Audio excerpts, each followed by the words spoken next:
C'est ce qui te plaît, non? Je ne comprends pas. Mais c'est bien ça que tu aimes faire, il me semble. Eh bien, à partir de maintenant, c'est ce que tu feras. Avec augmentation de salaire. Qu'est-ce que tu en dis?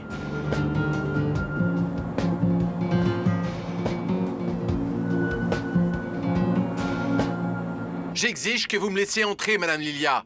Vous savez que vous commettez un grave délit en cachant ce misérable dans votre maison? Je vais tout faire pour le faire sortir de là. Ah non, non, n'essayez pas d'aller plus loin, commissaire. Vous n'avez aucun droit, vous le savez. Ne niez surtout pas que vous êtes complice de ce curé et du docteur Valencia. Ce curé, comme vous le dites, a un nom. Et en plus, commissaire, vous n'avez aucun droit de forcer la porte d'une femme aussi respectable que Madame Lilia. En tant que membre de la justice, je peux faire ce que je veux. Ah non, non, pas chez moi, monsieur.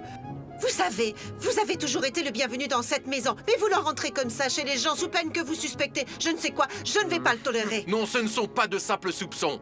Il y a un petit oiseau qui m'a tout raconté. Il m'a assuré que ce misérable était caché ici.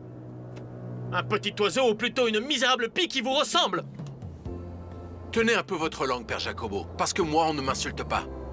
Ne vous énervez pas, commissaire, ne vous énervez pas. D'une façon ou d'une autre, vous serez bien obligé de me respecter. Je vais la voir coûte que coûte. Et je vais de ce pas parler au docteur Valencia. On ne me prendra pas pour un imbécile, non. Je vais aller aider le docteur Valencia. Parce que je ne veux pas qu'il tombe dans le piège de ce fou. Il faut faire quelque chose. Hé, petit oiseau, où vas-tu? Hein, Fatima? Entre un peu. Toi et moi, nous avons discuté sérieusement, hein? Allez. Allez, entre donc. Vicentina, fais-moi le plaisir de nous laisser seuls. Je dois avoir une petite conversation avec Madame l'infirmière. S'il te plaît, laisse-nous. Est-ce que tu vas nier, ma chère, que c'est toi qui a été raconté au commissaire Ocampo que Salvador se trouvait ici? Et dis-moi pourquoi j'aurais fait une chose pareille, hein? Eh bien, je n'en sais rien. Mais je pense que c'est toi, car il n'y a pas beaucoup de personnes qui savent qu'il est caché ici. Oh, pense ce que tu veux. En fait, je m'en fous complètement. Tu es incroyable. Quelle hypocrite tu fais. Eh bien, je préfère 1000 fois être une hypocrite, plutôt que d'être une femme légère, ce qui est pire. Mais comment tu peux me parler ainsi, alors que tu prétends être ma meilleure amie? Eh bien, dis-moi la vérité. Avoue donc que tu es tout emballé depuis l'arrivée de ce paysan, hein? Oh, il est tellement costaud. Mon pauvre mari était un petit nain si on le compare à cet homme-là. Oh, regardez comme il est beau avec les nouveaux habits que j'ai achetés. C'est que tu serais jalouse, dis-moi. Jalouse, moi? S'il te plaît. Tu plaisantes, hein? Écoute, je ne m'abaisserai jamais à sortir avec un type qui est complètement débile mental. Parce que moi, eh bien, je suis une femme qui se respecte. Je ne suis pas légère. Et en plus, je ne m'approcherai jamais d'un type plein de poux qui sent mauvais comme celui-là. Ah oui? C'est ça. Plein de poux et qui sont mauvais. Tu as la mémoire courte, ma fille. Ne me dis pas que tu ne te rappelles pas que tu as été la première à le remarquer, hein? Ce que j'ai dit, c'est qu'il n'était pas mal du tout pour un pauvre paysan. Mais de là à le pomponner et à lui faire les yeux doux, tu avoueras qu'il y a quand même une grande différence, non? Désolée, ma chérie, mais je ne suis pas comme ça avec les hommes.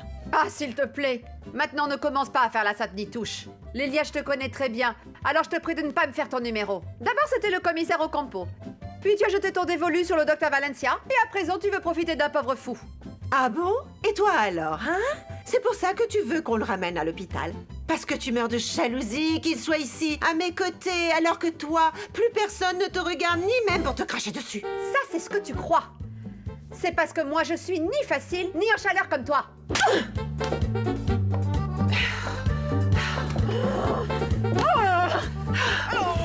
Tu te prends pour qui, pauvre idiote?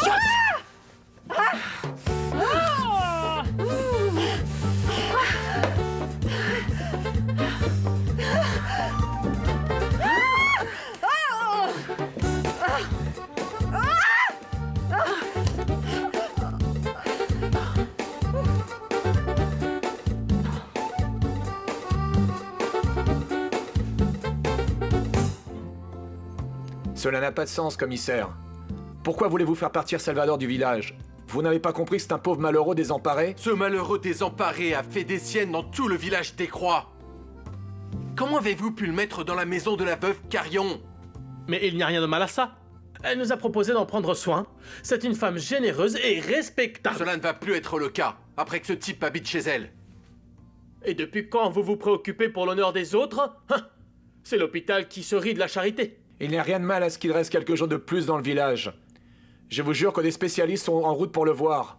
Et je vous serai reconnaissant, commissaire, de ne pas faire un scandale qui risque vraiment de nous porter préjudice, vous voyez? Je vous laisse 48 heures pour faire partir Serinza du village. Sinon, je le jure sur la tête de ma mère que je viendrai le chercher moi-même.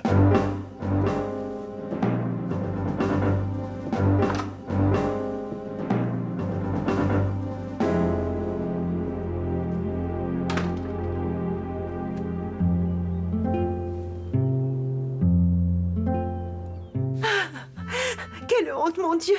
Je n'aurais jamais cru en arriver là! Me disputer ainsi avec une femme si ordinaire! Bon, laissez-moi vous aider.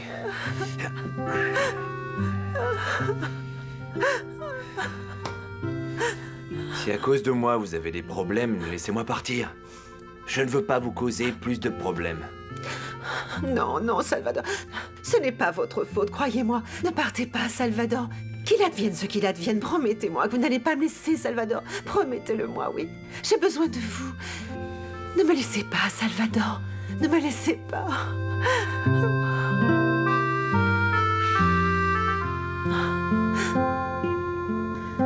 Ma meilleure amie. Mais quelle amie? Parce que moi, je suis une femme comme il faut. Je ne suis pas une dévoreuse d'hommes ou une femme facile, non. Si à elle, aucun ne lui échappe, personne ne fait jamais attention à moi. Comment, Stella? Ils sont tous là réunis avec le notaire, le juge, 2 avocats qui sont sûrement complices et de Madame Isabelle et Andrés Corona. Angela n'est pas capable de défendre ses droits ni de lutter pour ce qui lui appartient. Si elle ne perd pas tout, elle perdra sûrement une grosse partie. Eh bien, je n'en suis pas si sûr que ça. Quand Marc, tu me diras, je ne suis plus sûr de rien. Et je ne comprends pas cette femme et encore moins ce satané Andrés Corona. Comment est-ce possible qu'il m'augmente mon salaire et me fasse monter en grade au lieu de me licencier comme moi je l'imaginais? Il veut sûrement t'acheter comme il le fait avec tout le monde pour pouvoir garder tous les biens de Monsieur Don Pedro José, c'est tout ce qu'il veut. Mais enfin, on ne peut pas en être sûr, jusqu'à ce que l'on connaisse le résultat de la répartition des biens. Je sais, mais ça on ne va jamais le savoir parce qu'il y en a tellement. Et certainement qu'Angela ne recevra pas ce qui lui correspond.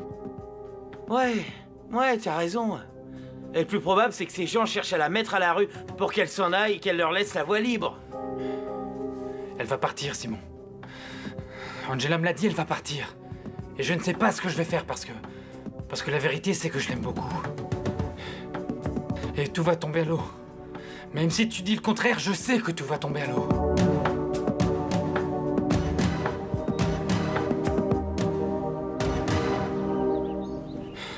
Angela, on a appris hier soir que s'étaient réunies les personnes en charge de la succession.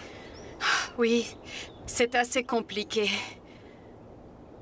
Cela veut dire que tu vas rester un peu plus longtemps avec nous? Je ne sais pas encore. Comment? Ne me dis pas que tu vas renoncer à tes droits sur cette maison. Ah non, ça non, je n'y renoncerai pas.